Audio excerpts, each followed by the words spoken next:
Hi, everyone, and welcome to the LHS Owlcast. I'm Skylar Wolkoff, and I'll be your host. It was my pleasure to sit down with Mr. Belmont, who is a community member and a former Lynbrook Board of Education president. I hope you enjoy listening. Hi, Mr. Belmont. Thank you for coming on the Owlcast.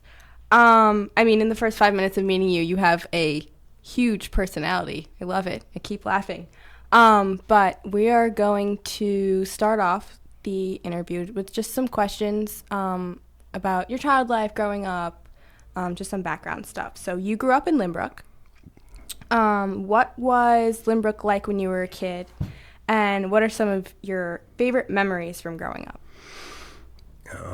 Very traumatic childhood. No, I'm joking. I had a great childhood here that obviously leads to why I raised my family here. So I think the main components of Lynbrook always being family-oriented and community-oriented has always been that way. So as we discussed earlier, I grew up right near you. I'm in the same house I was born in and raised my kids here, as do many people in Lynbrook. Yeah. I don't know if I ever really had intended to do that. It just ended up working out that way. But I just have fond memories of everything from I have a great family life, a lot of support.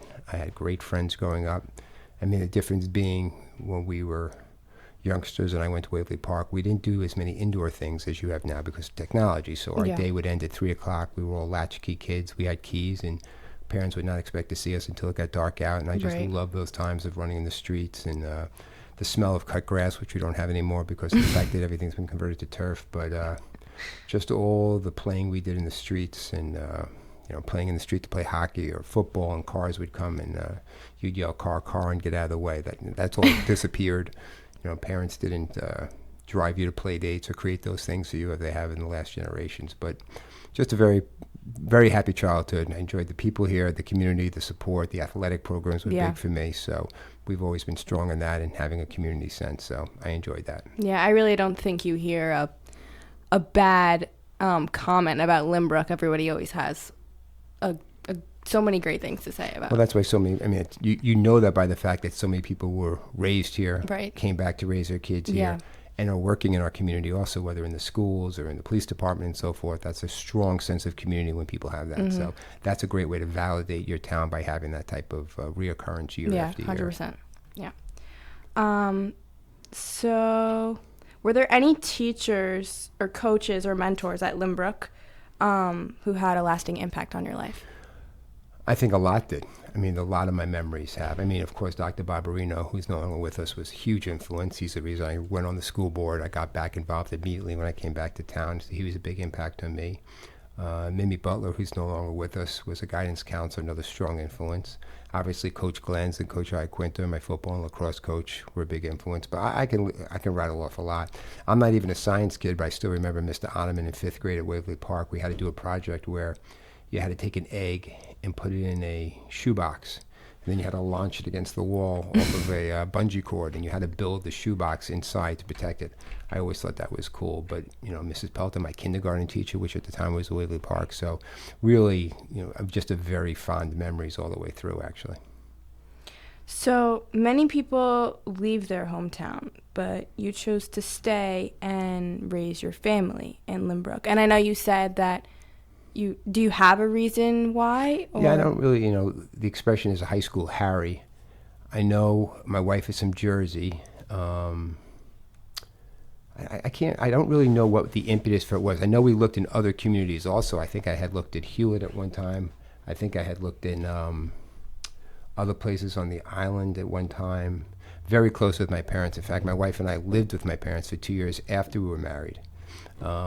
And then my son came 6 weeks early. We hadn't even had our house set up, and my house was just around the corner. So that's just a common thing we do in Lynbrook, which, by the way, they do all over the world, but in the United States. Generations always live together. We're having more and more of that in Lynbrook. But now it just kind of seemed like the normal progression, how close we were with my parents, the support we would have. So it was just a natural progression, I guess.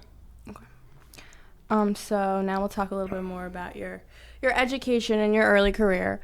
So after graduating from Lynbrook, you attended George Washington University. I actually attended Bucknell University first. I played lacrosse there for 2 years. Wow. And then I took a semester in D.C. through Bucknell at American University to work with the Department of Justice. Oh. Fell in love with that opportunity, got an opportunity to stay go work for the U.S. Attorney's Office as an intern, and then I transferred into D.C. and finished up my Wow, that's really cool. 3 semesters in D.C. with Wow. that opportunity. That's amazing. And then later you went to Cardozo Law School. Cardozo, yes. Did a brief stint as a cop in Arizona after that, so that's as much education as I've got. How did those experiences shape the person and professional you've become? Probably not the right answer, but I don't think I was never a good student. So I don't know how much it shaped me in directing what I was going to do. I did love studying political science and criminal justice, so I enjoyed those topics from a young age, probably influenced by TV, if I was going to be honest, as to all the cop shows I watched as a kid that and the lawyer shows and justice and righteousness were always something I was drawn to, and problem solving, which we'll probably come into in your later questions. So I think obviously academic environment is very important to help you identify what it is you want to pursue. And then doing the best you can with that is just a regular process of trying to always give your best effort whatever you're doing. So law school seemed to have been a natural progression based upon my interests. How'd you handle the transfer from universities in the beginning? It was not a problem. I've never really had an issue socially, so the transitions. And I worked when I got to D.C., actually worked as a bouncer in a bar down there, as well as in a sports store, and studies, and made friends pretty easily. So I actually enjoyed the experience of having spent time on 3 campuses between Bucknell, American, and GW. So I probably lost out on the bonds you would create spending 4 years at a school. I definitely lost out on that. I didn't have the ability. I did not get the advantage of going through that freshman process and growing with my classmates. I did lose out on that, but I had the advantage of seeing the diversity of experiences, and I've always been a bit of a rolling stone, you could say, so that kind of was consistent with my pattern of how I've grown. Nice. So was there a moment during college, or more specifically law school, where you realized that law and investigations were the path that you wanted to pursue? So my first job as a freshman in college was working for the mayor of Lynbrook, which is probably relevant for this topic. And he just got me. I was president of the high school, so I had good connections in Lynbrook. And he had hired me, or maybe I was an intern one way or the other, and I just worked on special projects for him that ended up being investigative in nature. Then as my freshman year summer, I worked for a private investigator. So I've always been involved. I've always loved investigations and had a law enforcement path. When I was in law school, my classes, I was a criminal justice major in college. I focused on criminal justice classes in law school. I had actually, I see where your questions may go, so I can finish the story for you. So the only job I ever applied for was in law school was to go to the FBI. So I had worked for the NYPD Legal Bureau. I worked for a government agency when I was in law school. That was my plan. And then in April of my last year of law school, I actually completed the application process and completed the physical and was assigned to go down to Quantico for the FBI. But in April of '91, I was 3 months shy of graduating law school and taking the bar exam. So I had said, I can't leave now. I've done all this work. I have to graduate school and take the bar. That summer, when I graduated law school, there was a recession in '91, and they froze their classes. So that's what kind of threw me off into a different direction for different opportunities at the time. But all along, a law enforcement path and problem solving, the things that always interested me. Law school is known for being a hard course. Do you have any advice for people just starting out? I think it's, as you and I discussed earlier, AI is extremely important. I can't stress enough how anybody who is anywhere from a sophomore in college down, maybe juniors also, has to, whatever decisions they're making, they need to really focus on what AI is doing, because it is literally changing everything. Right. Every job, every career, every industry. So I love law school. I'm a big advocate of it. Being a lawyer is like being an athlete. You could play basketball one day and then you can go play soccer or hockey or lacrosse the next. So if you're a practicing attorney and doing criminal work, you can switch over to trust and estates and you can go into bankruptcy. So once you have that degree, you can do whatever you want. And our society will always need them. AI will clearly impact the industry, but the ability to communicate and interact with people and convey information will always be a skill set that's needed. Okay. So I wanted to talk about your friendship with Morty Frank. And I know that he was your best friend, if I'm not He was my best friend. He was a very close friend of mine. Matt Candell, who was with us last week at the award ceremony, was his best friend. Matt and Morty were 4 years younger than his older. Matt's older brother Lou and I grew up together, and Morty and Matt were 4 years younger than us. But as you get older and you come out of high school and out of college, you begin to socialize together and so forth. So Morty and I shared some great interests, especially motorcycling. We took a great motorcycle trip up to Maine one time. That's cool. And all he said to me was, I'll go on this trip, but I just won't ride in the rain. Just make sure it doesn't rain. And about 3 hours into the trip, it started pouring. And I still can shut my eyes and see him behind me on his bike, shaking his head at me as we rode. And then we get up to Bar Harbor, Maine, and we pitch a tent, which I don't remember how we even carried that. But we didn't even know what we were doing, and we pitched the tent on a hill. We woke up on top of each other in the middle of the night. So it was interesting. But yeah, a very close friend of mine, and we spent a lot of time between motorcycling and socializing together. And we got married around the same time, actually, in 2000. Were your families close? I'm very close with his mom. She lost her husband a couple of years ago. No. But like most Lynbrook communities, my parents were older than a lot of my other friends' parents were. Right. So, but as far as socializing as a group, there was no real division by age. A lot of times, it was not unusual in Lynbrook to have people by different age groups socializing with each other. So the Morty Frank Scholarship continues to honor his memory. And what does the scholarship mean to you? Well, just as you said it very well, it's very important when you lose someone to find a way to hold on to that memory and keep some value and purpose for what they were doing when they were here. And Morty was just such an unbelievable person. This is just a great way to do that. And again, as we talk about Lynbrook and the importance of Lynbrook, Morty went on to Drexel and Syracuse. He worked in the city. He had a lot of different roles in our society, but Lynbrook is just such a special place that this was the right place to honor him and to continue his memory. Did he also play lacrosse? Yes. Was he good at lacrosse? He was a very good athlete. That's very good athlete. Any other sports or? We liked to wrestle, play football. We used to wow. play sports afterwards also. That's amazing. What do you think Morty would be most proud of if he could see Lynbrook today? I think just the fact that it continues to be the kind of place where you want to raise your family, where people come back to it, where it has a sense of community, it has the right value system as far as, being a good person, giving back to your society, being the kind of person that wants to make a positive impact in the world. I think he'd appreciate that those things are all still here and still important. Was the Morty Frank Scholarship awarded to anyone this year yet or no? Yeah? Yeah, it's given out every year at the end of May at the Senior Awards Night. Oh, okay. Who won it this year? I'd have to go back. I have several names in my mind, but I have to look them up to... There's quite a few. Yeah. Oh, there was? Oh, yeah, it goes... Yeah, it's not just one. Is it that plaque on the outside of the gym? Yes. Oh, I've seen that. Yeah. Yeah, that's really amazing. So beyond your professional career, you served as president of the Lynbrook Board of Education. What inspired you to step into public service? Nothing inspired me. I just believe if you live somewhere, it's your job to do something about where you live. So the idea of not is just a foreign concept to me. Right. The fact that people in this country don't vote, I always believe that apathy will be the end of America because I was president of high school and I was here, so community service, I guess, or community activation is something. Being a community activist is something I've done as far back as I can remember.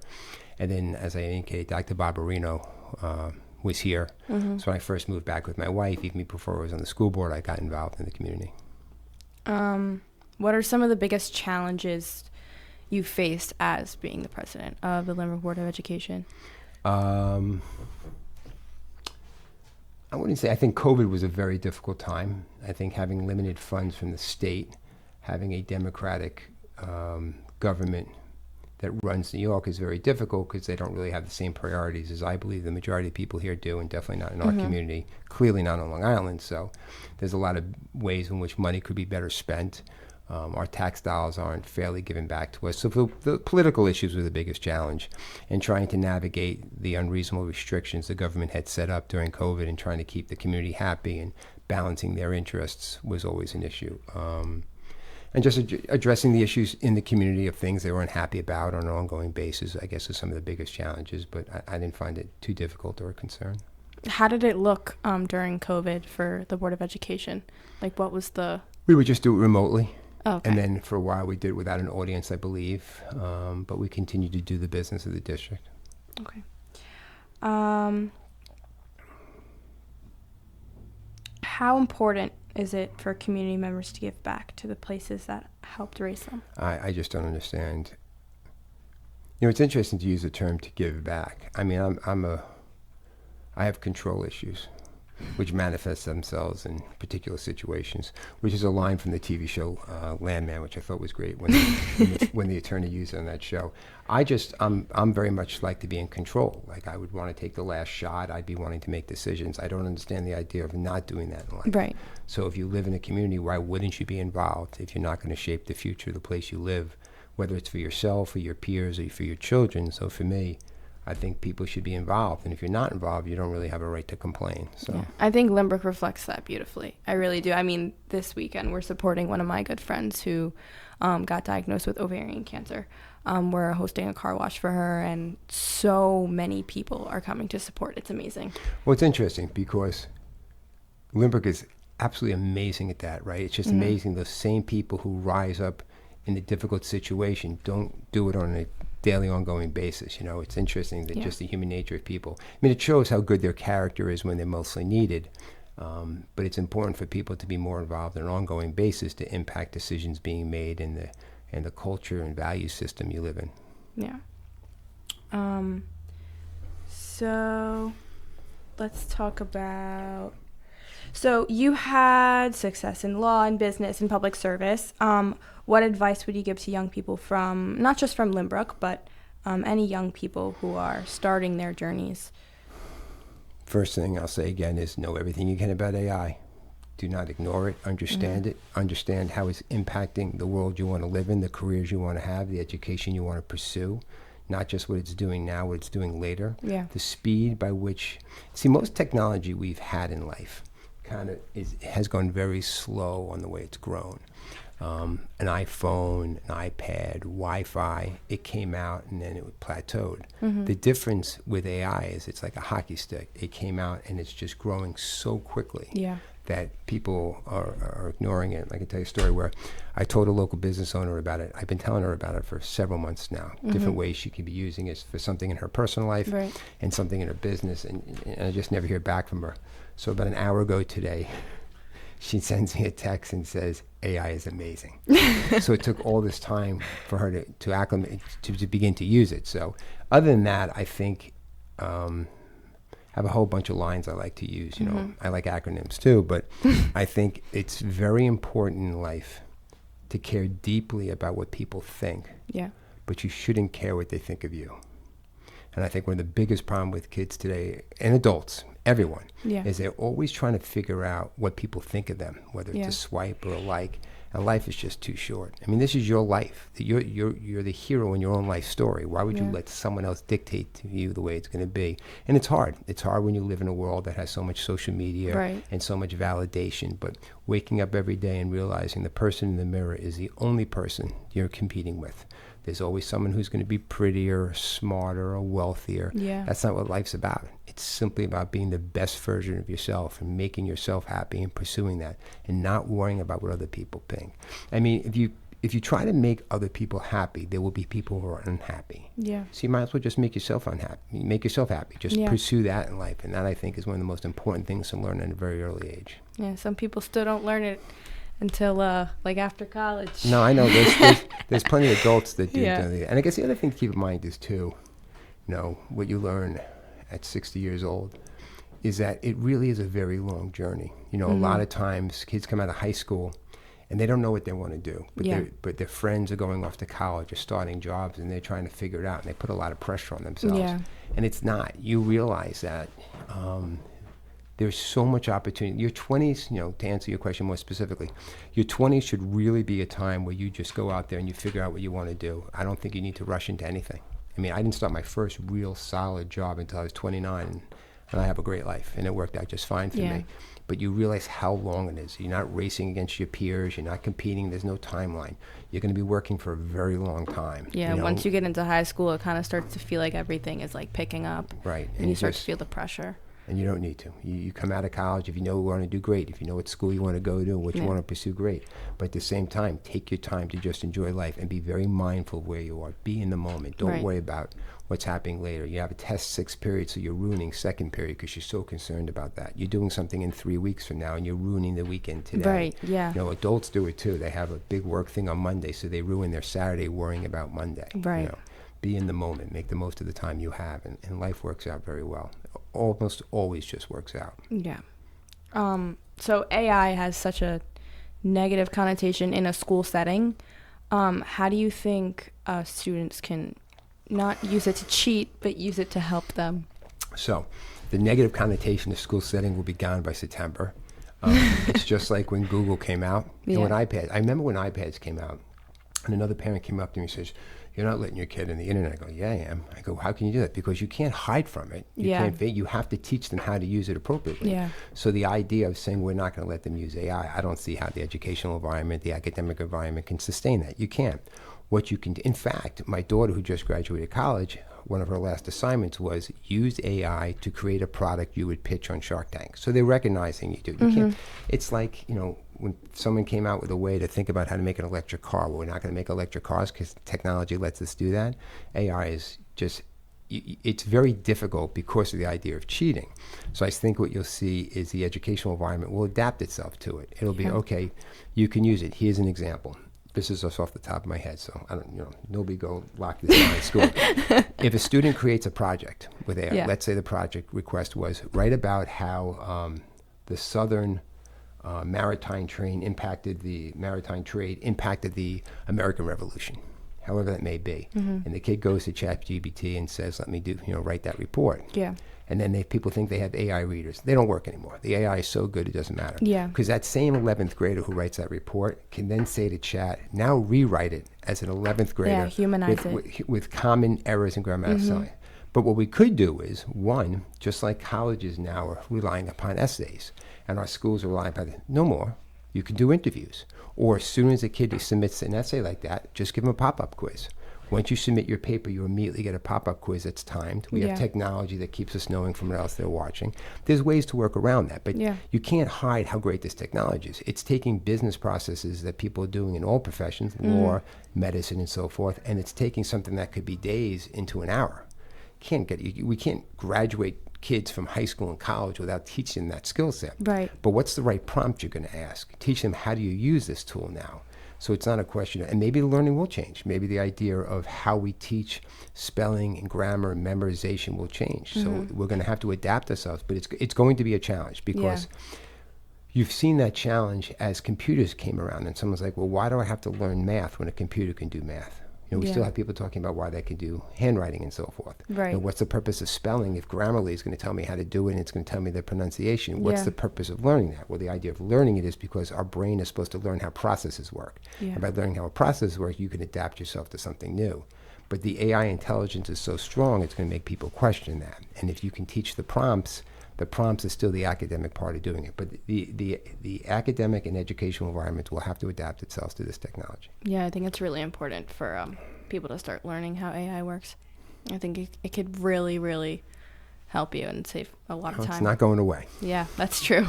It's only going to get bigger. How much time? You're at 23 and a half. Okay, so now we're going to do some closing questions. If you could sit on a bench in Lynbrook with your younger self, what would you tell him about the life ahead? You're going to lose your hair. Do more ab work and more. Do more ab Baldy work. over here. Do more ab work and more stretching. Should have worked a little bit harder academically. Should have read a little bit more. I don't know. Just be prepared for failures. Yeah. They're not the worst thing in the world. It's hard to go back and tell myself back then because I saw how happy I am with what I am now. That's 40 years ago, so that's a long road ahead. But the one main thing would be just be prepared for the ups and downs. You're going to have failures, and if you're not failing, you're not doing it right. So just go out there, take chances in your 20s. You always have opportunities to make money later on in life. Just enjoy and be very mindful about where you are and not worry so much. Do you carry some of the experiences and values that you've learned throughout your life? Do you carry that through parenting? as well? Oh, absolutely. And I learned everything. Most value systems in my moral compass came from my parents. And then everything additional to that was some sports. I can't stress enough the importance of team sports for youngsters growing up, teaching them things they're not going to learn anywhere else and preparing them perfectly for life, especially the one about learning to handle criticism. It's such a tough thing in our society with people growing up. But if you're on a sports team, you're getting yelled at every day about something that's trying to make you better, and you accept that. So, the same value systems that Lynbrook had back then are still going strong today. After a lifetime dedicated to Lynbrook, what does it mean to truly call a place home? Well, we call Lynbrook home because this is where we've made our home. I think for people that you want to find a home is a community that has common values to you, a place where you feel comfortable with the value system, the cultural system.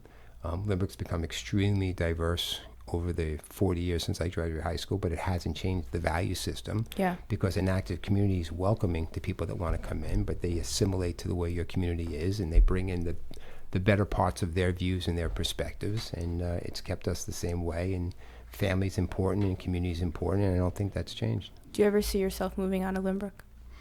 Oof. I mean, it's hard. I mean, I have, when you have kids, you don't really know. Do they live here as well? No, I mean, I have my son's in law school. My daughter just graduated college, so he's in New York City. I'm not sure where she'll end up in she's applying to medical school, but I think one way or the other, I always have to have a footprint here. It doesn't mean I won't travel more. I think remote working, we didn't talk about as the greatest. It's a shame that it came out of such a destructive and deadly disease, but the ability to work remotely enables you to have a footprint somewhere and continue to see more of the world. Your son is taking the same path as you did? His is going to be a more impressive path. He's not going to take an investigator or a law enforcement path, but he likes, the more corporate aspects of law. And my wife is a lawyer also. So, okay. What did you say your daughter's doing? She's going to apply to medical school. Oh, okay. What is she doing? She's pre-med. She just graduated from Cornell. So she's got to take a gap year That's now amazing. And work for a year while she applies. Okay, well, thank you for coming on the Owlcast. Sure. It was a pleasure talking with you. I learned a lot of great things about AI. Great talking with you, too. There's more to learn. More to learn. Okay. Thank you for listening to our podcast. We'd like to thank William Belmont for joining us and sharing his experiences and insights. We hope you enjoyed this episode, and we'll see you next time.